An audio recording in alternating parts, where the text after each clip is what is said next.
Descanso. É isso aí. Você sabia que sábado ele é considerado o dia do descanso? Não considerado, foi estabelecido pelo próprio Deus. A Igreja Católica, né, Apostólica Romana, veio estabelecer o domingo como o dia do Senhor, mas a Bíblia vai mostrar que é o sábado, né? O Senhor trabalhou 6 dias e no sétimo ele descansou. A Bíblia diz que Jesus fala assim que Deus fez o sábado por causa do homem, não por causa de Deus. Ou seja, a necessidade do homem de descansar. A necessidade do homem de estar em família, a necessidade do homem de estar ali descansando no Senhor, descansando no seu trabalho. E esse descansar, gente, não é se ausentar da presença de Deus. As pessoas acham que, não, o que eu vou fazer com descanso? Eu não vou buscar o Senhor, eu não vou para a igreja, não. É o descansar do trabalho e ali ter uma vida voltada para Deus, voltada para sua família. Hoje isso acontece até hoje lá em Israel. Então eu quero que você entenda a importância do Shabat na nossa vida, a importância do descanso. Descanso é princípio bíblico. E você sabia que é muito difícil algumas pessoas descansarem? É tão difícil que Deus teve que estabelecer como lei. Deus teve que colocar como lei para que as pessoas entendessem a importância. Hoje nós não vivemos mais debaixo da lei lá de Levítico, a lei lá de Moisés. Nós não vivemos debaixo dessa lei, mas nós vivemos debaixo de princípios que Deus estabeleceu. E um dos princípios que Deus estabeleceu é o princípio do descanso. E se você quebra o princípio te quebra. Você não é uma máquina de trabalhar, você não é uma máquina de produzir. E outra coisa, por mais que Deus chame também para fazer a obra, por mais que Deus chame para trabalhar para Ele, você também não conquista mais, né, mais o olhar dele com aquilo que você somente faz. A Bíblia diz acerca de Marta e Maria. Marta achou que estava agradando o Senhor Jesus. Marta estava servindo, Marta estava afadigada em muitos afazeres. Aí Jesus fala assim, ó, Maria escolheu a melhor parte. Uma só coisa necessária aqui. Maria está fazendo isso. Porque Marta estava trabalhando, estava brava que Maria estava aos pés de Jesus. Eu quero que você entenda que tem um momento de trabalhar e tem um momento de estar aos pés de Jesus. E tem pessoas que só querem trabalhar, produzir e não querem buscar o Senhor. Eu estou aqui para dizer que o seu descanso não é uma viagem, o seu descanso não é um lugar, o seu descanso não é um momento, é uma pessoa, é Cristo. Lógico que hoje nós como cristãos, nós não guardamos o sábado mais, mas nós temos que entender que Deus estabeleceu princípios para nossa vida. E princípios quebrados são princípios que nos quebram. Eu sou um exemplo muito claro disso. Quantas vezes passei por determinados problemas por quebrar princípios do descanso? Quantas pessoas hoje estão com burnout, crise de ansiedade, depressão, por quebrar princípio de descanso? São pessoas que acham que são uma máquina de trabalhar, uma máquina de produzir, uma máquina de servir. E eu quero que você entenda que tem momentos que o Senhor quer que a gente pare e esteja aos pés dele. Lógico que descanso é para quem trabalha. A Bíblia diz, o Senhor trabalhou 6 dias e no sétimo descansou. Descanso é para quem está produzindo.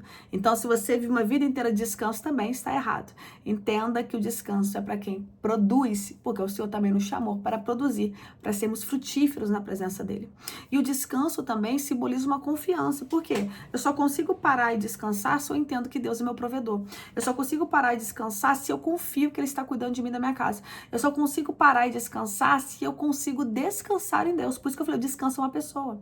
Porque se a pessoa acha que é a força do braço dela que faz as coisas, ela nunca vai conseguir descansar. Se a pessoa acha que é o quanto ela é espiritual que está guardando ela, ela nunca vai conseguir descansar. É o Senhor. A Bíblia diz, se Deus não guardar a cidade, em vão vigia o sentinela.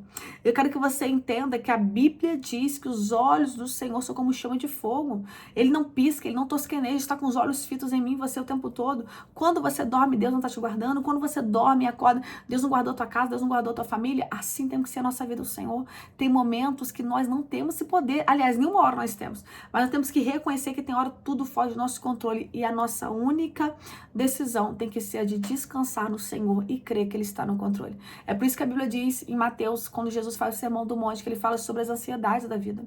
Né? Ele fala assim, ó, não adianta você ficar ansioso, né, por tudo, isso daí é coisa para ímpio, basta cada dia o seu próprio mal, aí você fica assim, vou fazer conta, aí isso e aquilo, como é que vai ser isso e aquilo outro, aí tem pessoas ficando com várias doenças emocionais, ficando com várias doenças psicossomáticas, por quê? As emoções estão falando mais alto que a palavra de Deus. E o próprio Jesus fala que a ansiedade é coisa para ímpio. Ai, eu queria não ouvir isso, né?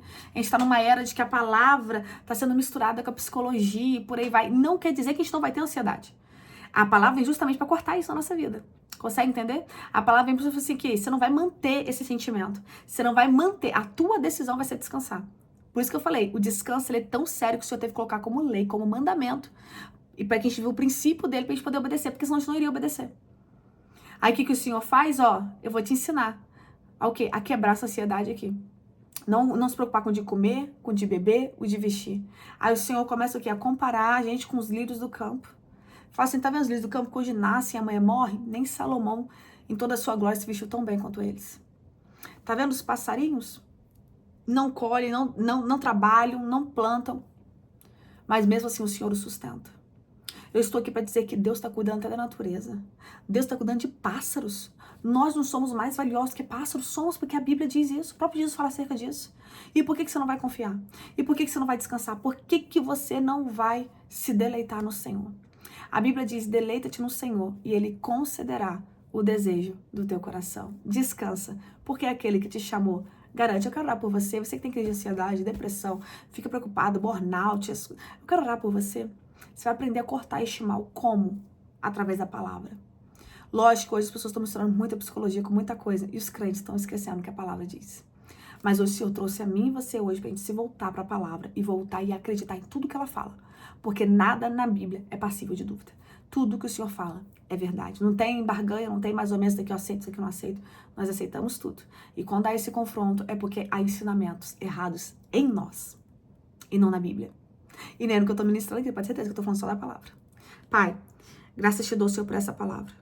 Eu te peço, Pai, por essas vias que estão aí, coloca a mão sobre o teu coração. Tira toda a ansiedade. Dá calmaria. Dá paz que excede todo entendimento.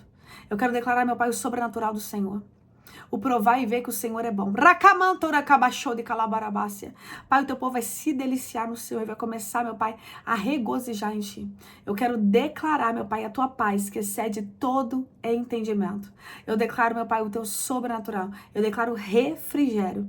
Eu declaro, meu Pai, tudo aquilo que o Senhor tem para fazer na vida dos Teus filhos. Faça, meu Pai, sinais, maravilhas e prodígios, mas principalmente que eles venham aprender a descansar e confiar no Senhor. Eu declaro para um tempo de descanso, um tempo de refrigério, no nome de Jesus. Que Deus te abençoe e fique na paz, creia. Deus está cuidando de você.